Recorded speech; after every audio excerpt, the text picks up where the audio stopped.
typewriter belonged to my grandmother. She got it when she took a typing class in 1958. She used it for a few years, but eventually retired from working. It's been in storage at our house ever since.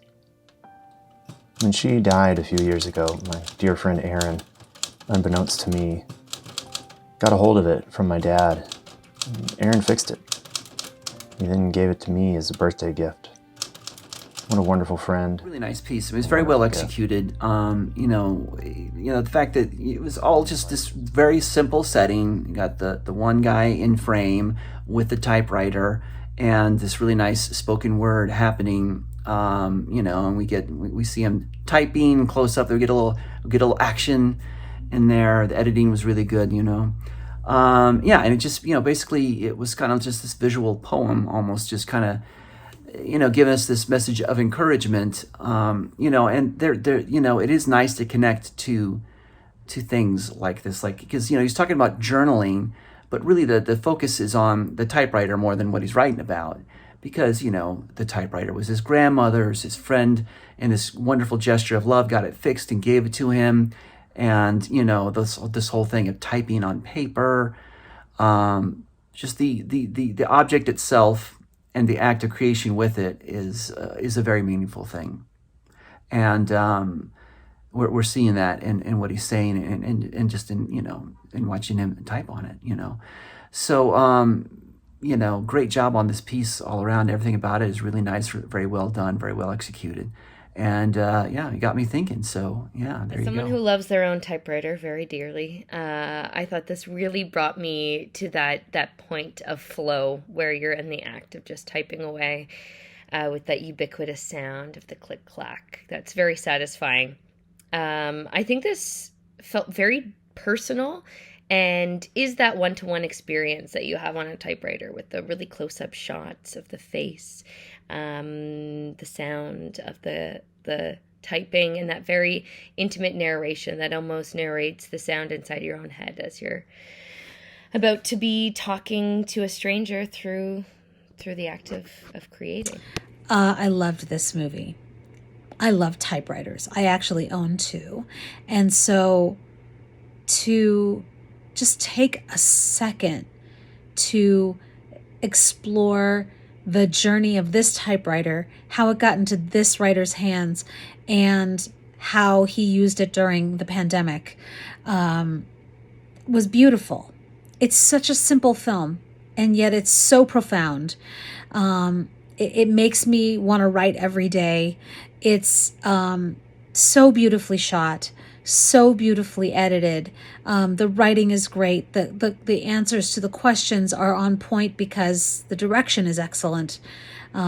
Just overall, I really loved this movie, and I'm really happy you made it. Thank you. I really enjoyed this piece. It was simple, it was effective, it was surprising. Certainly that reveal at the end, didn't see that coming. It's great. I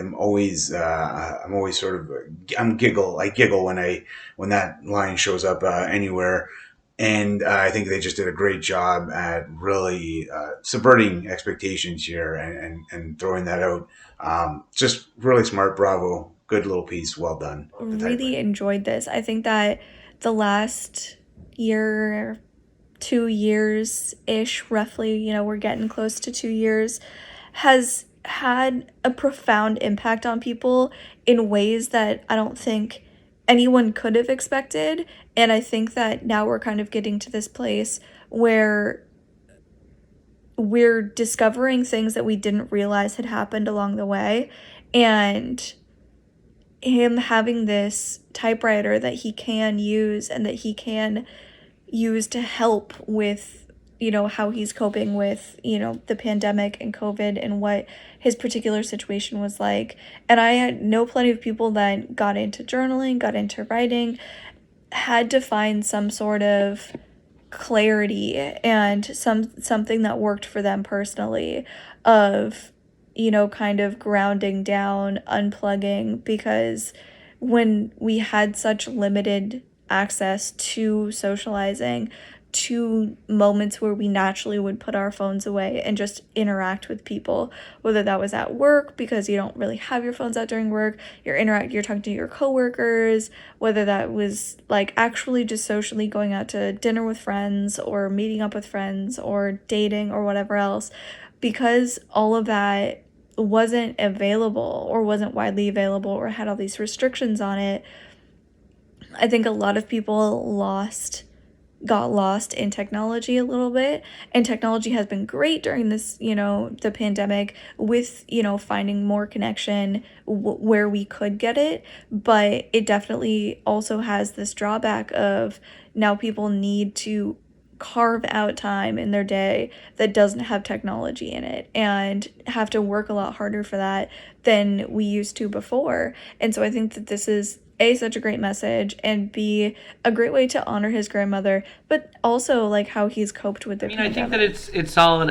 If that was the case, and I kind of wish that it went a little bit, like it heightened a little bit more, like, like this guy would be even more up his own ass, because, a typewriter, like people talking about how like analog typewriter is, it's kind of rote, like we've seen it before, and it's shot really well, like in the sense that it's 4:5, I think, or 1:1. I don't know what the exact aspect ratio of this one is, but like they went for that classic feel, trying to make it be like look like film. It seems like just a nostalgia piece. We see this man sitting and working at a typewriter, and he's talking about the importance of disconnecting every day and just sitting alone with his thoughts. But then at the end, we see what he's written. And it certainly wasn't what I expected to see. And I think the audience would be very surprised too. It brought up a lot of questions. I'm not sure whether they were intended or not, but I guess that's the beauty of a piece like this. It was simple, surprising, and also a little bit thought-provoking too.